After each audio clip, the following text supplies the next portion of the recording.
जो दिखता है वह हमेशा सच नहीं होता और जो सच होता है वह अक्सर दुनिया से छिपा लिया जाता है। नमस्कार, मैं हूं रमेश मिश्रा। आप देख रहे हैं कहानी तक .com। संवाद हम सबका में आपका स्वागत है। अमेरिका, इजराइल और ईरान के बीच भीषण युद्ध का मंजर आपने देखा है।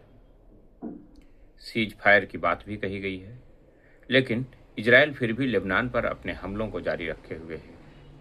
ईरान का कहना है कि कोई भी शांति वार्ता, शांति प्रस्ताव तभी स्वीकार किया जाएगा जब लेबनान जैसी जगहों पर भी हमले बंद हो सकेंगे। दुनिया के सबसे ताकतवर देश कहे जाने वाले अमेरिका के राष्ट्रपति जेडी वेंस और ईरान के लोकसभा अध्यक्ष आज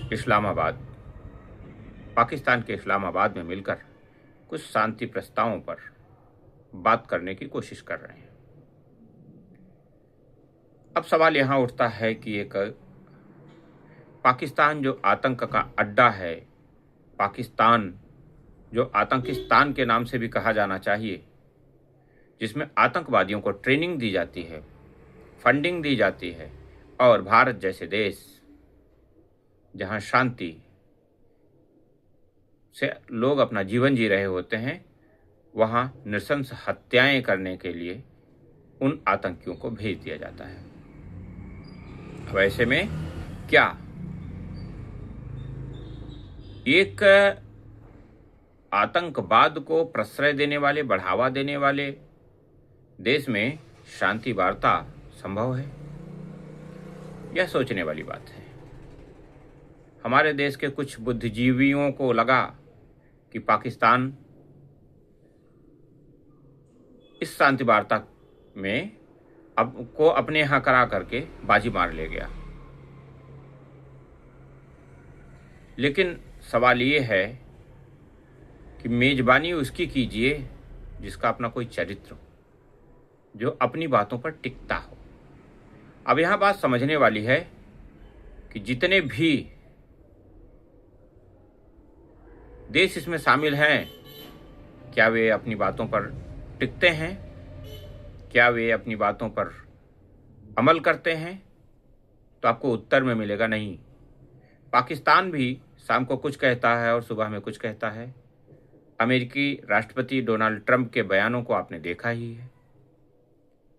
हालांकि आज यह शांति वार्ता जो पाकिस्तान में आयोजित है, होने जा रही है, उसके हल क्या निकलते हैं, ये देखने वाली बात होगी कि एक आतंकिस्तान मुल्क में बैठ करके लोग किस तरीके से शांति की बात करेंगे। वो पाकिस्तान जिसने शांति जैसे शब्दों को अपने जेहन में उतारा ही नहीं है, जहां हत्या, लूट, व्यभिचार, कट्टरपंथी ऐसी ताकतें बहुत मजबूत हैं और इनकी जड़ें बहुत गहराई तक हैं। पाकिस्तान जो हमेशा कटोरा लिए अमेरिका के सामने या अन्य देशों के सामने खड़ा रहता है, आज देखने वाली बात होगी कि ईरान और अमेरिका के लिए जो शांति वार्ता के शांति प्रस्तावों के लिए जो आयोजन किया है, उसके बदले उसके कटोरे में कितने सिक्के पड़ते हैं, यह देखने और समझने और सोचने वाली बात होगी। आतंक की खेती में शांति की फसल उगाना बड़ा मुश्किल होता है। अब देखना यह है कि एक तरफ ईरान जो अपने वजूद के लिए लड़ रहा है, दूसरी तरफ अमेरिका जो अपने वर्चस्व के लिए लड़ रहा है, तीसरी तरफ इजराइल जो अपने वजूद और सुरक्षा और वर्चस्व के लिए लड़ाई लड़ रहा है। इन तीनों को किस तरीके से एक मंच पर लाकर शांति की स्थापना की जा सकेगी, सबसे बड़ा पहलू यही है। और क्या इसके बाद पाकिस्तान में आतंकवादियों को ट्रेनिंग देना बंद कर दिया जाएगा? वहां सब तरफ शांति शांति शांति होगी और पाकिस्तान आतंक का रास्ता छोड़ शांति के रास्ते पर, विकास के पथ पर